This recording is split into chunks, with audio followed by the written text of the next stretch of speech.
Hey, Mrs. Elliott here. Thank you for joining our class. I have been working with the students and we have been working on bar graphs, taking data. We have a lesson of the day every day this week that's going over data analysis. So with the bar graph, I'm going to go ahead and give you a heads up on what to expect in our class today. We're going to be labeling a bar graph. We've got a horizontal and a vertical graph right over there. We have gone ahead and labeled bar graph. At the beginning of school today, I asked the students a question, didn't tell them what it was for, but we're actually going to be graphing the information that I took from my students today. All right, I asked them, would you rather eat a handful of bumblebees, poison ivy, ugh, a handful of scorpions, yum, or a cactus? Now I didn't say what kind of cactus. It could have been one that does not have spines. So I'm trying to get their minds thinking those things. I'm going to help them graph it with this graph paper that I have right here. I went ahead and labeled the title and then did the categories down here at the bottom, but the copy that I'm going to use whenever I work with the class is going to be blank. Hey, one of the activities that we are going to do is the roll and graph. And I remember doing this in my elementary for math teachers course that I took at Midland College in my younger days. And what we're going to do is each group of 4 is going to roll a dice, a 6-sided die, and the number that comes up, they're going to color in the box. This is number 2, so they will color in the box. They can use whatever colors they want.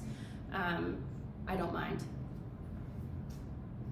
But I'm going to let them know that if they do blue here, they might as well continue doing blue here to make seeing the data easier. But I may not tell them, and they will learn that you might want to use the same color for the same category. What a fun learning opportunity. And so on and so forth, and they do this 20 times. Another thing that we are going to do is I have question stems. I believe I will do this. I'm just flying by the seat of my pants with this. But I think for the bar graph question stems, I think what we would do is either the would you rather eat or our favorite pets. I haven't decided yet. It'll be a spur of the moment thing because it works for both of them. At the end of the lesson, we have questions to answer, but I did want to tell you about our interactive notebooks. We use these notebooks for every lesson that we do. We have one for each subject. This one just happens to be the one for math. It's pink, even though a lot of guys like the pink, which is cool. So what we're going to do is we're going to cut out the chart right here, and then I'm going to have the students cut out each of these 6 questions. They're going to glue the chart in here, and then they're going to glue each of these down, but just right here, up here at the top. That way they can lift the flap and answer the questions that way. We have also got, this is at the very, very end of class. We're going to use this bar graph right here for the word problem for each day. It is also going to go in the interactive notebook or the spirals. I use both words for the same thing. Students understand it very well. So this bar graph is stores in Westview Mall, and it's already labeled for them. And the questions of the day is, what is the scale of the graph and how many hobby stores are in the mall? What they will also have is these things. I will cut it out. It's already cut out, actually, for each group. So I have actually 5 tables of 4 students. How lucky am I? Each student is going to glue or tape this to the actual model right here. All of these papers are found in my students' folders. At the beginning of the day, they pick those up. So we're going to go ahead and work on labeling a graph, and I'm going to call on my students to see if they know the answer, which I'm pretty sure they do. I have a smart bunch. All right, class, you ready? I don't want you to focus on any outside noise that's going on or that is about to go on. We have, there's a recital going on down the hall, and it's going to get very noisy soon, okay? All right, bar graph.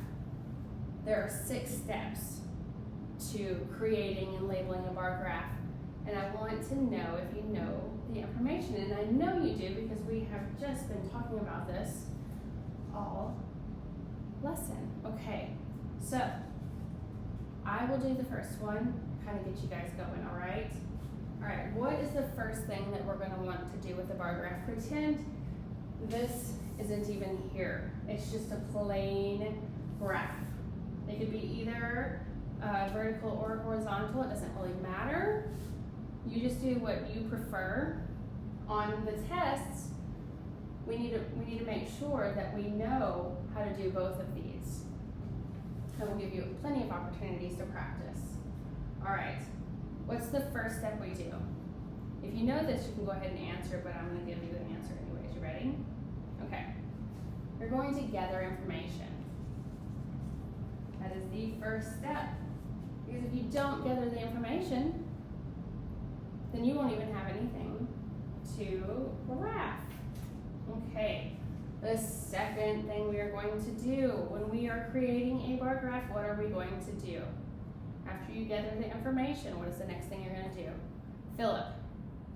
Yes, you are correct. You are going to create a title. This is what our graph is going to be about. All right, in this case, it is our favorite pets. Again, the title is right here. All right, I'm gonna go ahead and put an arrow there so you'll be able to see it.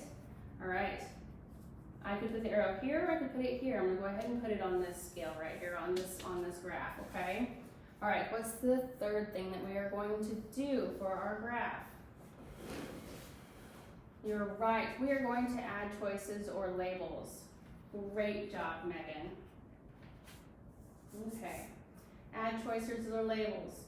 So that also follows along the lines of categories. So they will be down here. In this case, of our favorite pets, the choices are dog, cat, fish, snake. Okay, what is our fourth step? Okay,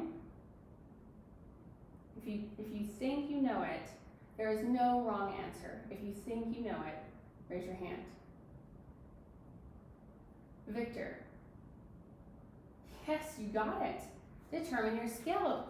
He said we are going to put the numbers on the graph. Yes, determine your scale. A scale is the numbers and how you're going to label it. You know, if you have, right here we have 10. 10 is the highest of the categories of what it could go up to. You know, if it went up to 50, would you want to label that 1, 2, 3, 4, 5, 6, 7, 8, 9, 10, all the way up to 50? I don't think so. If one of the lower numbers is along the lines of 20 is the lowest, how would you do that? You're right. You would probably go in tens. 0, 10, 20, 30, 40, 50. All right, so step number 5, what would we do?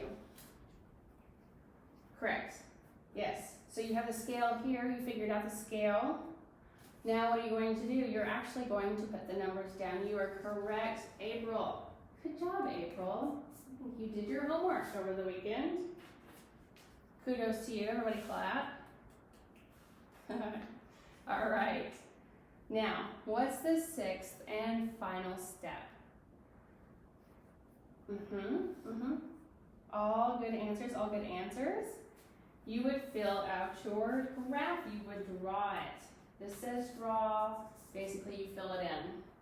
So you take all your data and you separate the categories. You figure out your scale. Of course, you add a title. And you want to make sure that you figure out exactly where each item is, each category is, and make sure you have the number correct, and bring it up to there. So we've also got, so I already put the label for the title. We have numbers right here, or yes, quantity. Or we have the data, which this can also be along the lines of data as well, but we're looking at the categories right here. All right, class. The next thing we are going to do is our activity. We are going to roll and graph. But that is the end of my video, and I really hope you enjoyed it. Involving a fake class was fun, and not having my family ambush this video was so nice. Thank you.